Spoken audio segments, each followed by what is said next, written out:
Assalamualaikum, semangat pagi teman-teman. Semangat terus ya tiap hari. Hari ini tanggal 23 Juni 2025 sesuai dengan prediksi kemarin IHSG hari ini drop jauh banget 120 poin ya, minus 1,74%. Secara volume sebenarnya tidak sebesar hari kemarin, tapi karena hari ini banyak kejadian yang mengagetkan yang terjadi di hari Sabtu dan Minggu, dan ini ada open gap di IHSG. Asing hari ini jualan sekitar 245 miliar, tidak sebesar hari kemarin. Ya mungkin karena harganya juga sudah di bawah ya. Dilihat dari chartnya yang tadi pagi juga jam 9 juga langsung banting banget ini. Dari 6.800 langsung ke 6.700. Tapi ada yang ngangkat lagi di jam 9 lebih 6. Memposisikan kemudian turun, stabil turun. Kemudian ketika di 6.700 akhir sesi ada yang ngangkat lagi dan closingnya 6787. Kalau dilihat perkembangan beritanya hari ini sesuai prediksi kemarin Selat Hormuz ya, ada kemungkinan ditutup oleh Iran.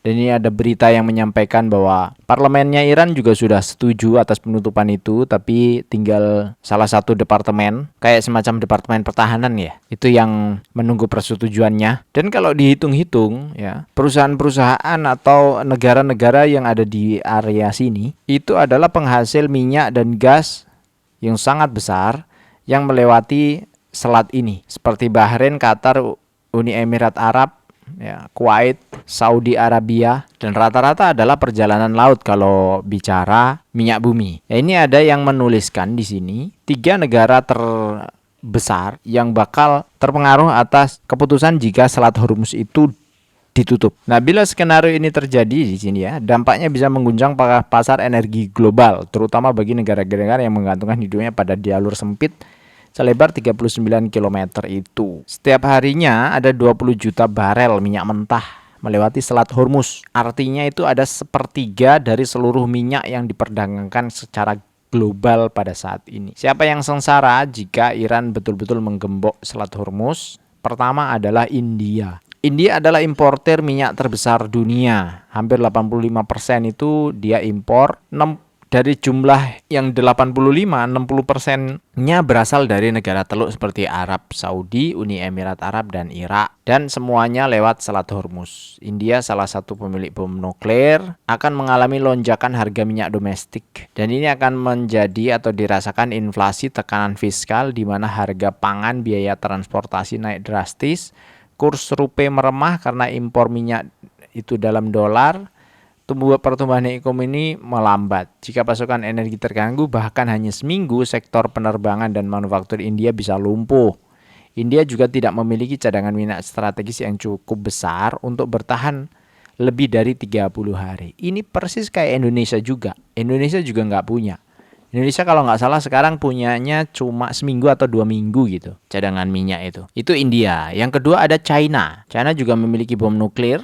Salah satu importir minyak terbesar dunia dengan konsumsi 14 juta barel per hari. Ini 42% berasal dari kawasan Teluk yang melewati Selat Hormuz. Jadi semua negara yang terkait dengan energi sudah pasti akan bermasalah. Industri-industri bakalan bisa shutdown. Pabrik mobil, pabrik motor, pabrik apapun itu, kalau energi itu hilang, energi itu terbatas, lonjakannya sangat tinggi, itu bisa menyebabkan krisis betul secara global. Apalagi di Selat Hormuz ini tadi 30%. Itu Cina ya. Makanya sekarang Amerika lagi ngerayu-ngerayu Cina supaya Iran tidak menutup Selat Hormuz. Amerika sendiri sebenarnya tidak terlalu banyak terdampak karena ini kalau ngomong strategi dagang, ketika Iran itu nutup si Selat Hormuz, Amerika bisa ekspor sebenarnya karena dia termasuk net eksportir untuk energi minyak bumi. Terus nomor 3 ada Jepang. Jepang negara yang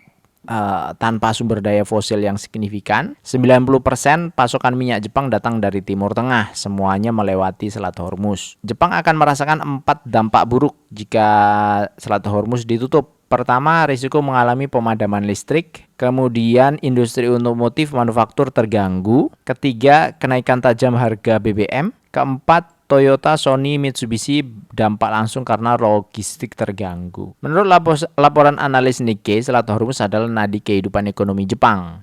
Jika ditutup itu sama artinya Jepang kehilangan oksigen. Meskipun Jepang memiliki hubungan dagang kuat dengan Arab Saudi dan Uni Emirat Arab, akses fisik ke minyak itu tetap melalui Selat Hormuz dan disitulah letak kerentanannya. Amerika Serikat dan negara Arab akan menderitakah? Amerika sangat akan terdampak tapi tidak begitu kritis.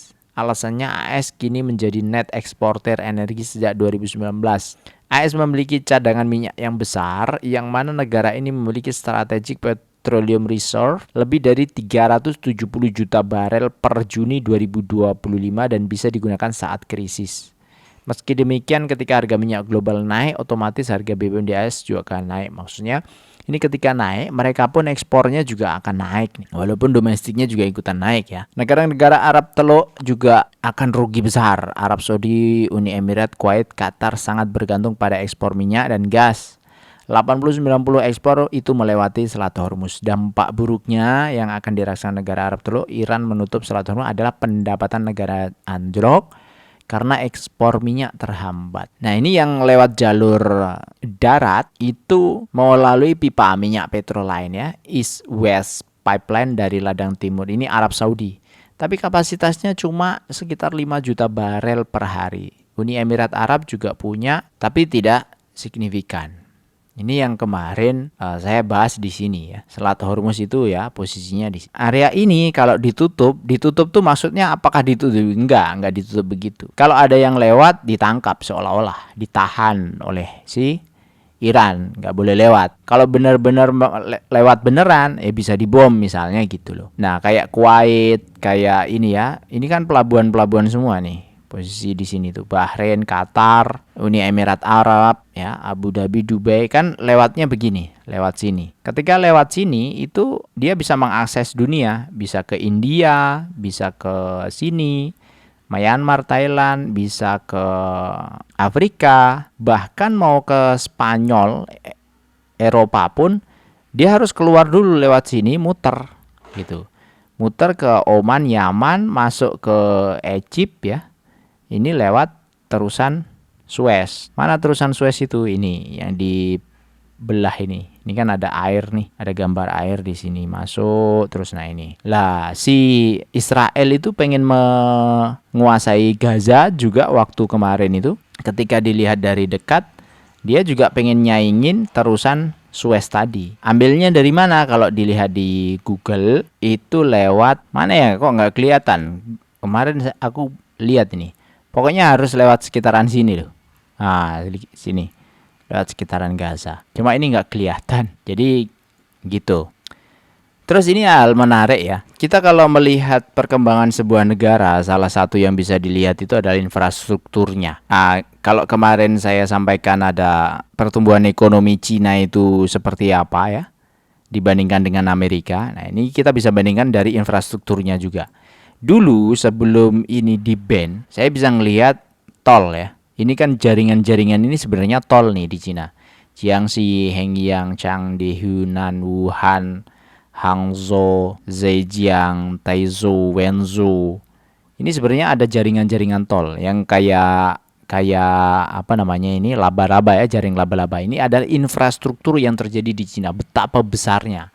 Dibandingkan dengan Taiwan misalnya. Nah, di Taiwan ini tidak diblok Google, maka kelihatan jalannya ini kelihatan. Dulu waktu ini belum diblok, itu kelihatan. Saya suka banding-bandingin. Dibandingkan dengan Indonesia nih, jauh sekali. Tuh, Indonesia tol itu hanya di sini saja. Kalau dibandingkan lagi misalnya Cina dengan Amerika, Amerika di sini ya. Tanpa jalan-jalan ke sana pun kita sudah bisa ngelihat nih Amerika. Jaringan infrastrukturnya sudah terhubung semua. Connected antara negara bagian satu dengan yang lain melewati tol. Artinya kalau semua koneksi pakai tol seperti ini berarti efisiensi logistiknya kan juga lebih bagus. Nah, yang bisa menyaingi United States ini secara besar itu salah satunya ya Cina. Rusia gimana kalau dibilang Rusia? Rusia nggak terlalu kelihatan. Terus misalnya Iran nggak terlalu kelihatan nih. Teheran itu juga cuma dikit doang nih. Beda dengan kayak Tel Aviv ya, Israel lumayan kan, dibandingkan misalnya Kairo lumayan. Jadi kelihatan negara-negara itu lebih maju atau tidaknya dari infrastruktur yang terjadi di sini. Abu Dhabi, ya Dubai, kelihatan itu. Nah, ini intermezzo aja untuk iseng-iseng kita tanpa jalan-jalan ke luar negeri pun kita bisa melihat dari teknologi ya, namanya Google Map. Besok kita nggak tahu apakah besok masih lanjut atau enggak atas penurunan IHSG ini. Saya sendiri memang dari kemarin ya, saya wait and see dulu, tidak melihat tidak pasang posisi yang agresif, karena kalau ngelihat kayak tadi ada PTBA hari ini kan ex-date turunnya jauh drastis ya, 14,92% di PTBA. Kemudian rata-rata saham-saham yang lain juga ikutan turun nih di watchlist saya. Hanya beberapa saja yang naik kayak LPPF itu kondisinya naik dikit malahan. Ya, ini sekitar 1,2%. Harga minyak selama sebulan terakhir itu sudah naik 21,3%. Harga batu bara naiknya 6,12%. Jadi kita memang masih menunggu kondisi dari harga minyak ini, kemudian di harga batu bara, apa efeknya sampai kuartal 2. Nah, kita perlu pantau betul nanti di kuartal 2 laporan keuangan masing-masing emiten atau masing-masing perusahaan, supaya kita juga paham apa yang terjadi di dalamnya atau di mereka. Hari ini sebenarnya saya pengen bahas CDIA, Chandra Daya Investasi, TBK. Tapi sepertinya nggak sempat, ini waktunya juga sudah terlalu panjang. Nanti kalau kita bahas per sekarang takutnya terlalu panjang gitu.